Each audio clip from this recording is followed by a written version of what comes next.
Hello વિદ્યાર્થી મિત્રો, સ્વાગત છે તમારું અમારા યુટ્યુબ ચેનલ નોબલ એકેડમીમાં।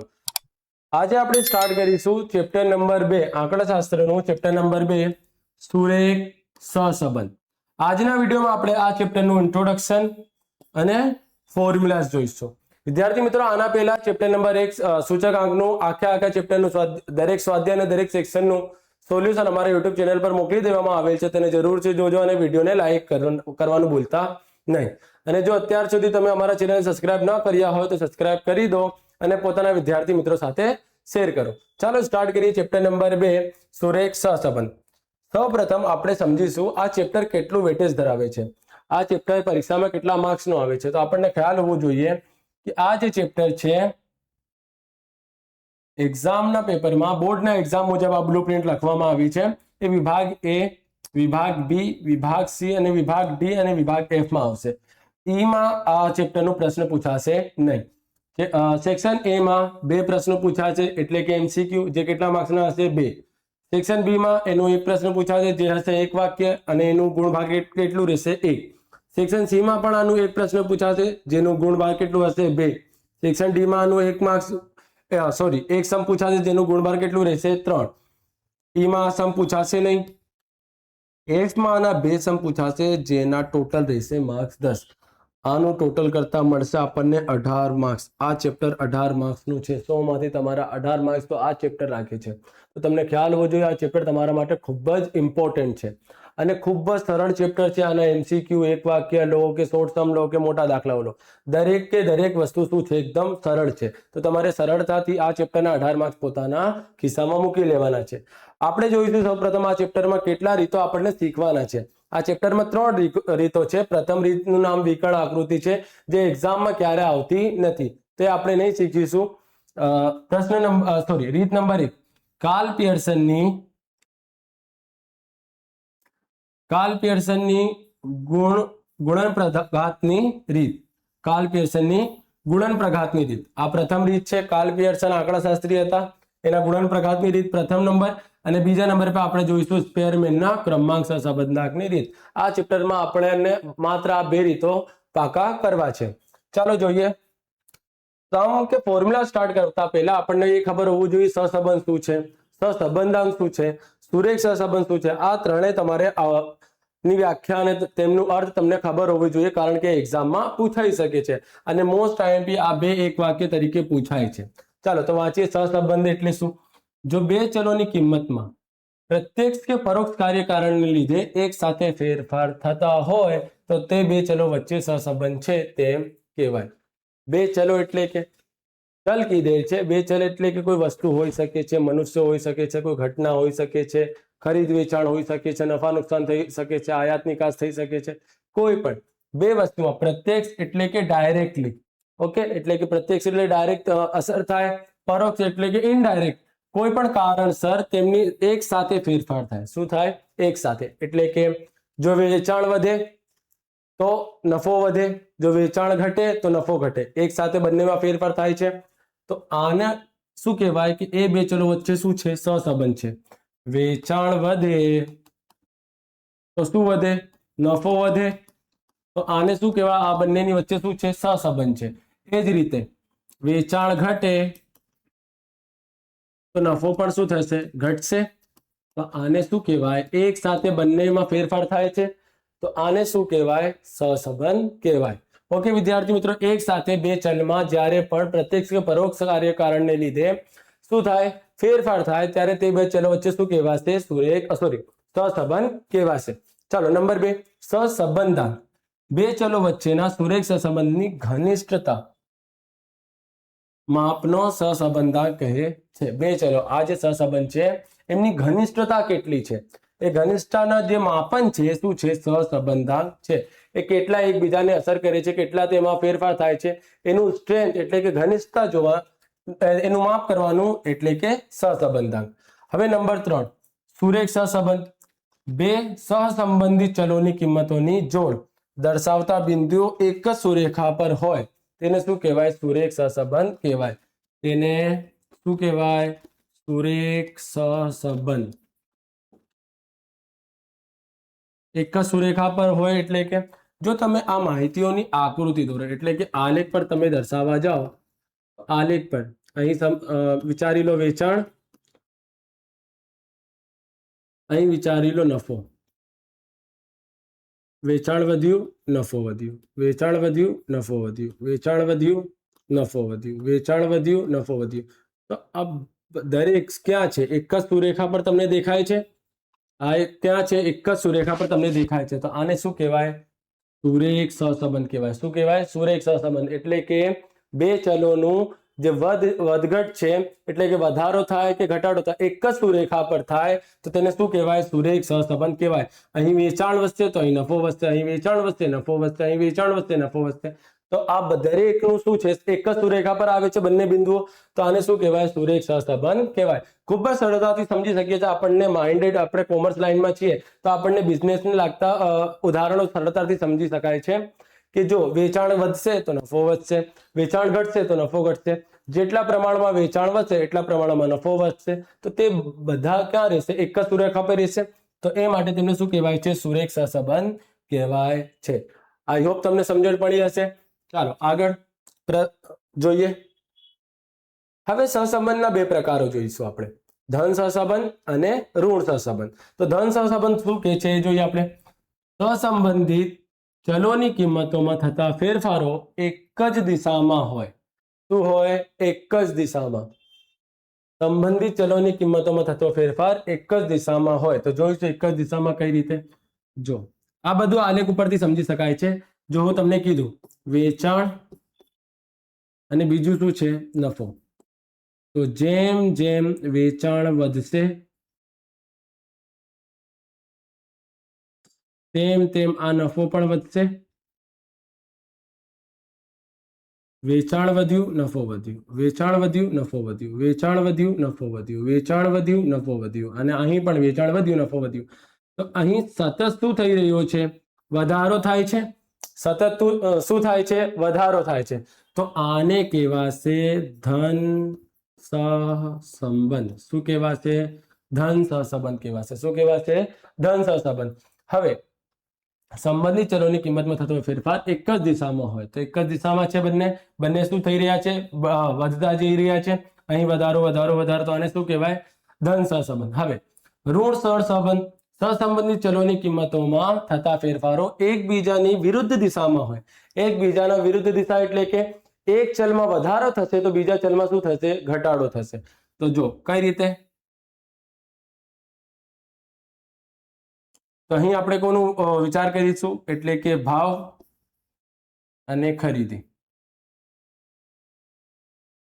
જો ભાવ વધશે ખરીદી ઘટશે. જો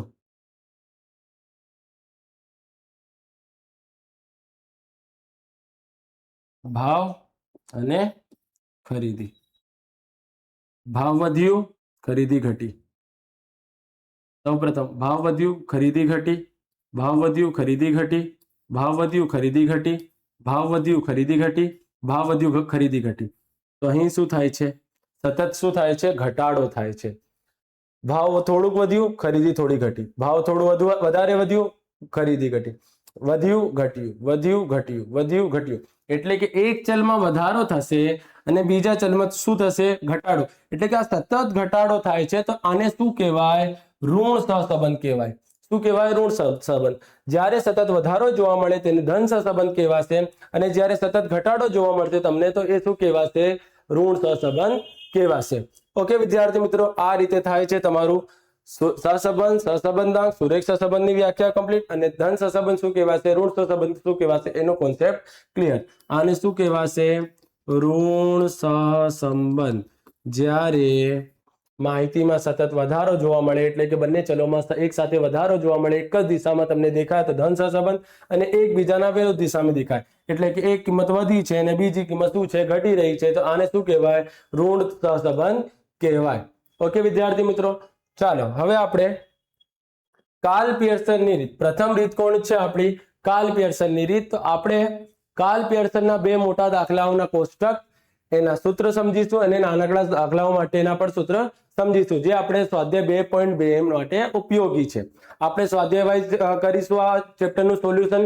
સૌપ્રથમ સહસંબંધાંકને કઈ સાઇન વડે દર્શાવાય છે? આર વડે દર્શાવાય છે. કઈ સાઇન વડે દર્શાવાય છે? આર વડે. અને એનો વિસ્તાર શું છે? -1 થી +1 ની વચ્ચે હોય છે. -1 થી +1 ની વચ્ચે હોય છે. જો વિદ્યાર્થી મિત્રો તમને સમજાવી દઉં, સહસંબંધાંક એટલે કે આર. આ જે આર ની કિંમત છે એ -1 થી +1 ની વચ્ચે હોય છે. ઓકે, ક્યારે તમારું આન્સર -1 થી ઓછું ના હોવું જોઈએ અને +1 થી વધારે હોવો જોઈએ નહીં. આ બંનેની વચ્ચે હોવું જોઈએ. તો વચ્ચે એટલે કે 0 હોઈ શકે, 0.99 હોઈ શકે, 0.02 હોઈ શકે, 0.82, 0.42, માઇનસમાં પણ હોઈ શકે, પરંતુ 1.001 પણ ન હોવું જોઈએ, -1.0 પણ ન હોવું જોઈએ. ઓકે, 2 પણ ના ચાલે, 3 પણ. આ દરેક કિંમતો ચાલશે નહીં. માઇનસમાં હોય ચાલશે, પરંતુ -1 અને +1 ની વચ્ચે હોવા જોઈએ. અને જ્યારે તમારું આર નું આન્સર 1 આવે તો તેને કહેવાશે સંપૂર્ણ ધન સહસંબંધ. જ્યારે આર નું આન્સર કેટલું મળે તમારે? 1, ત્યારે સંપૂર્ણ ધન સહસંબંધ કહેવાશે. જ્યારે આર નું આન્સર -1 મળે ત્યારે તમે શું લખશો? સંપૂર્ણ ઋણ સહસંબંધ. અને જ્યારે તમારે આર નું આન્સર 0 મળે ત્યારે તમારે લખવાનું સુરેખ સહસંબંધનું અભાવ છે. સુરેખ સહસંબંધ નથી, એટલે કે બંનેમાં કોઈ પણ સંબંધ નથી. આન્સર 1 આવે તો સંપૂર્ણ સહસંબંધ, માઇનસ આવે તો સંપૂર્ણ ઋણ સહસંબંધ, 0 આવે તો સહસંબંધ નથી, એટલે કે સુરેખ સહસંબંધનો શું છે? અહીં અભાવ છે. આઈ હોપ તમને સમજણ પડી ગઈ હશે. તમારું આન્સર કોની વચ્ચે આવવું જોઈએ? -1 ની +1 ની વચ્ચે. ચાલો સૂત્ર સમજીશું આપણે હવે. સૌપ્રથમ માહિતીમાં તમને 2 ચલો આપેલા હશે, એટલે કે તમારે જ્યારે પ્રથમ કિંમત લખો એને x વડે દર્શાવવાનું છે, અને જ્યારે બીજી કિંમત લખો, પ્રથમ કિંમતને x વડે અને બીજી કિંમતને કોના વડે તમારે દર્શાવવાનું છે? y વડે દર્શાવવાનું છે. x લખો અને y લખો. આ જે કિંમતો છે એ તમને પ્રશ્નમાં આપેલી હશે. અત્યારે કેટલીક વસ્તુઓ બાઉન્સ થતી હશે તો તમારે વધારે વિચારવાની જરૂર નથી. જ્યારે સમ ચાલશે તો તમે કહેશો આ હતું, આટલું સરળ માટે હું કન્ફ્યુઝ થતું હતું.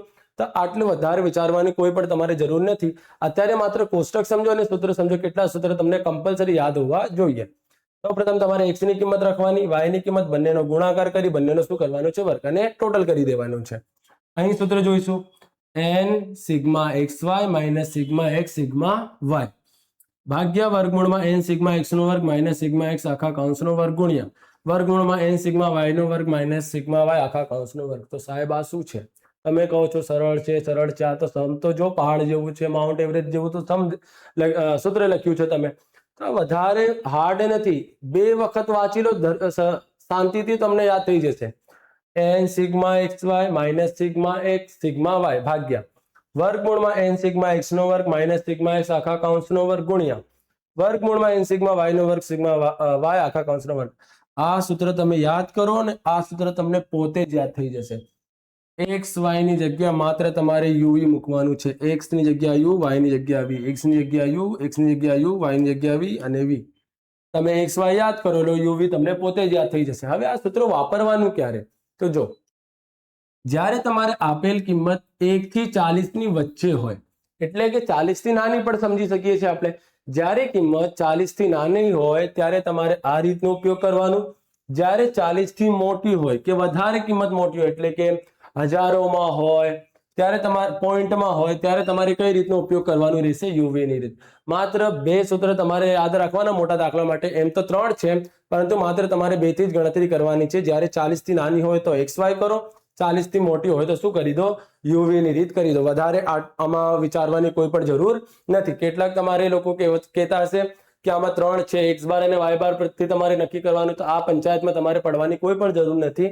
આટલું યાદ રાખો કે જ્યારે xy ની કિંમત 40 થી નાની હોય તો xy ની રીત, અને જો કિંમત 40 થી મોટી હોય તો તમારે યુવી ની રીતથી કરવાનું રહેશે. ચાલો, યુવી ની રીતમાં x અને y પરથી તમારે u અને v શોધવાનું છે. આ સૂત્રનો ઉપયોગ કરીને આ સૂત્ર શું છે એ જ્યારે યુવી નો સમ આવશે એ સમજાવીશું. યુવી નો વર્ગ યુવી નો ગુણાકાર u નો વર્ગ અને v નો વર્ગ. પછી શું કરવાનું છે? દરેકનો સરવાળો. પછી આ સૂત્ર વાપરવાનું છે n sigma UV minus sigma U sigma V ભાગ્યા વર્ગમૂળમાં n સિગ્મા યુ નો વર્ગ માઇનસ સિગ્મા યુ આખા કૌંસનો વર્ગ ગુણ્યા n સિગ્મા વી નો વર્ગ માઇનસ સિગ્મા વી નો વર્ગ. આ સૂત્ર તમે યાદ કરી લો. આ સૂત્ર તમારે પોતે જ યાદ થઈ જશે. ઓકે વિદ્યાર્થી મિત્રો, આ બે સૂત્ર તમારે યાદ રાખવાના છે 5 માર્ક્સના મોટા દાખલાઓ માટે. ચાલો આગળ. સહસંબંધાંક r શોધવા માટે શોર્ટ सम्सના સૂત્રો. શોર્ટ સમ માટે તમારે કેટલા સૂત્ર યાદ હોવા જોઈએ એ જોઈશું આપણે. ચાલો તો સૌપ્રથમ 1 2 3 4 આ 4 સૂત્રો તમારે યાદ કરવાના છે માત્ર શોર્ટ સમ માટે. ઓકે, આ 3 માર્ક્સ અને 2 માર્ક્સનો જે શોર્ટ સમ છે એ બધા શોર્ટ સમમાં આ સૂત્ર વપરાશે. હવે જો પ્રથમ સૂત્ર શું છે? સિગ્મા x માઇનસ x બાર y માઇનસ y બાર ભાગ્યા વર્ગમૂળમાં સિગ્મા x માઇનસ x બાર નો વર્ગ ગુણ્યા y માઇનસ y બાર નો વર્ગ. હવે આ શું છે? આ તો સિમ્બોલ છે.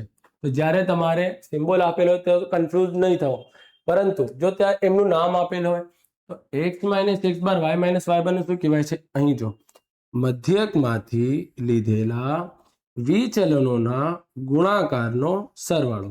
હવે જો મધ્યક એટલે શું? મધ્યક એટલે કે x બાર. મધ્યક એટલે કે x બાર મધ્યકમાંથી લીધેલા વિચલન. જ્યારે તેને x માંથી બાદ કરવામાં આવે છે ત્યારે તે શું બની જાય છે? વિચલન. વિચલનોના એટલે કે x માઇનસ x બાર નું વિચલન અને y માઇનસ y બાર નું વિચલન. આ વિચલનોના ગુણાકાર, આ બંને વચ્ચે શું છે? ગુણાકારનો સરવાળો. મધ્યકમાંથી લીધેલા વિચલનોના ગુણાકારનો સરવાળો આ થઈ જશે. અને અહીં મધ્યકમાંથી લીધેલા વિચલનોના વર્ગોનો સરવાળો. તો જો વિદ્યાર્થી મિત્રો બંનેમાં તમારે માત્ર એક જ વર્ડનું અંતર દેખાતું હશે. ગુણાકાર કીધેલ હોય તો આ કિંમત સમજવાની અને વર્ગો કીધેલ હોય તો x માઇનસ x બાર અથવા તો y માઇનસ y બાર હશે. ઓકે, x માઇનસ x બાર ને ગુણાકારનો સરવાળો કહેવાય છે. વર્ગોને શું કહેવાય છે? મધ્યકમાંથી લીધેલા વિચલનોના વર્ગોનો સરવાળો. ઓકે વિદ્યાર્થી મિત્રો, ચાલો સૂત્ર number 2. COV covariance xy upon sx ગુણ્યા sy. Covariance xy upon sx ગુણ્યા sy. તો જો કોવેરિયન્સ ને શું કહેવાય છે? x અને y નું સહવિચરણ. શું કહેવાય છે? સહવિચરણ. જ્યારે તમને સહવિચરણ કીધેલ હોય તો તમને ખ્યાલ હોવો જોઈએ એ કોની વાત થઈ રહી છે? xy ની. કોવેરિયન્સ xy ની વાત થઈ રહી છે. અને sx એટલે કે x નું પ્રમાણિત વિચલન, જેને શોર્ટમાં x નું પ્રવિ. પ્રવિ કઈ રીતે? તો પ્રમાણિતનું પ્ર, વિચલનનું વિ. પ્રવિ. x નું પ્રમાણિત વિચલન તેને શોર્ટમાં x નું પ્રવિ તરીકે પણ લખાય છે. sy y નું પ્રમાણિત વિચલન શોર્ટમાં શું લખાશે? y નું પ્રવિ. ઓકે, તો તમને ખ્યાલ હોવો જોઈએ sx અને sy. હવે જો વિદ્યાર્થી મિત્રો તમને sx અને sy સિમ્બોલ પણ આપેલા છે, એમનું નામ પણ આપેલા છે, પ્રવિ પણ આપેલા છે, પરંતુ કેટલીક વખત કીધેલ હશે કે x નું વિચરણ. શું કીધેલ હશે? x નું વિચરણ. કેટલીક વખત કીધેલ હશે y નું વિચરણ. તો x નું વિચરણ એટલે કે sx નો વર્ગ છે. તો તમને x નું વિચરણ કીધેલ હોય તો તમે લખશો sx નો વર્ગ 25. પરંતુ તમારે સૂત્રમાં તો શું વાપરવાનું છે? sx. તો આનું વર્ગમૂળ કાઢી દો. કેટલું નીકળશે? 25 નું વર્ગમૂળ 5 નીકળશે. ખૂબ જ સરળ છે. વિચરણ આપેલ એટલે કે વર્ગ આપેલ છે, એનું વર્ગમૂળ કાઢવાનું છે. વર્ગમૂળ કાઢી લેશો તમે. ચાલો, એમ જ sy નો વર્ગ એટલે y નું વિચરણ, એનું પણ વર્ગમૂળ કાઢીને sy તરીકે ઉપયોગ કરી સૂત્રમાં મૂકી દેવાનું. Number 2. Number 3 sigma x minus x બાર y માઇનસ y બાર અપોન n sx અને sy. આ સમજી ગયા, આ સમજી ગયા, આ સમજી ગયા. હવે n એટલે શું? અવલોકનોની સંખ્યા. n તો મોટે ભાગ તમને n ની કિંમત તો આપેલ હશે. n એટલે n બરાબર 10, n બરાબર 8, n બરાબર 6, 7, 8, 9 કોઈ પણ વેલ્યુ આપી શકે છે. પરંતુ n અવલોકનોની સંખ્યા એટલે કે કેટલીક વખત તમને કીધેલ હશે કે 10 પિતા પુત્રની માહિતી નીચે આપેલ છે, 10 વિદ્યાર્થીઓની માહિતી નીચે આપેલ છે, 10 ગામડા અને શહેરમાં વધેલ ભાવની માહિતી નીચે આપેલ છે. તો આ જે 10 પિતા પુત્રની માહિતી છે, વિદ્યાર્થીઓની માહિતી છે, શહેર અને ગામની જે માહિતી છે, એ જે વર્ડ વાપરે છે એ જ આપણું શું થઈ જશે? n થઈ જશે. n મોટે ભાગે સિમ્બોલિકલ આપેલ હશે. જો ના આપેલ હોય તો તમને પ્રશ્નમાં કીધેલ હશે કે 6 વિદ્યાર્થીઓની માહિતી છે, 6 ગામડાની માહિતી છે, 6 ડોક્ટરોની અને તેમના પેશન્ટની માહિતી છે એને પણ આપણે કઈ રીતે વાપરવાનું રહેશે n તરીકે. ઓકે, અવલોકનોની સંખ્યા. હવે number 4 sigma xy minus n x બાર અને y બાર. સિગ્મા xy ની કિંમત હંમેશા તમને આપેલા છે, એનું કોઈ પણ નામ ક્યારે તમને વાપરવામાં આવશે નહીં. માઇનસ n x બાર અને y બાર, તો n તો તમે સમજી ગયા. અવલોકનોની સંખ્યા x બાર અને y બાર શું? તો x બાર તો તમને 10મા ધોરણથી ખ્યાલ હશે કે x એટલે કે x નું મધ્યક, y બાર એટલે કે y નું મધ્યક. x બાર આપેલ હશે, y બાર પણ આપેલ હશે, અને જો તેમનું નામ આપેલ હોય તો નામ શું હશે? x નું મધ્યક અને બીજું y નું મધ્યક. અને n sx અને sy તો તમને પરિચિત થઈ ગયા છો. વિદ્યાર્થી મિત્રો, એક પ્રશ્ન હું તમારાથી પૂછું, આ ત્રણેય સૂત્રમાં તમને શું ડિફરન્ટ દેખાય છે? તો અહીં જો અંશની કિંમતો અલગ છે, પરંતુ જે છેદની કિંમતો છે એ કેટલીક વખત તમને સેમ દેખાતું હશે. માત્ર એક જ ડિફરન્સ છે. શું? અહીં બંનેમાં n છે અને અહીં n નથી. તો એક વાત યાદ રાખો વિદ્યાર્થી મિત્રો, ચેપ્ટર નંબર 2 હોય, 3 હોય, કોઈ પણ તમે કોલેજ પણ સુધી પહોંચી જાઓ ને, તો કોવેરિયન્સની નીચે ક્યારે n ની કિંમત આવશે નહીં. ક્યારે પણ કોવેરિયન્સના ભાગાકારમાં n ની કિંમત આવશે નહીં. ઓકે, આ હતું શોર્ટ સમના સૂત્રો. એને આગળ જોઈએ આપણે મોટા સમના સૂત્રો. આની સાથે થાય છે આ ચેપ્ટરના પ્રથમ રીત એટલે કે કાર્લ પિયર્સનની રીતનું ઇન્ટ્રોડક્શન અને આ ચેપ્ટરના ફોર્મ્યુલાઝનું વિડીયો કમ્પ્લીટ. હવે નેક્સ્ટ વિડીયોમાં આપણે સ્ટાર્ટ કરીશું સ્વાધ્યાય 2.2 નું સોલ્યુશન. Okay, thank you.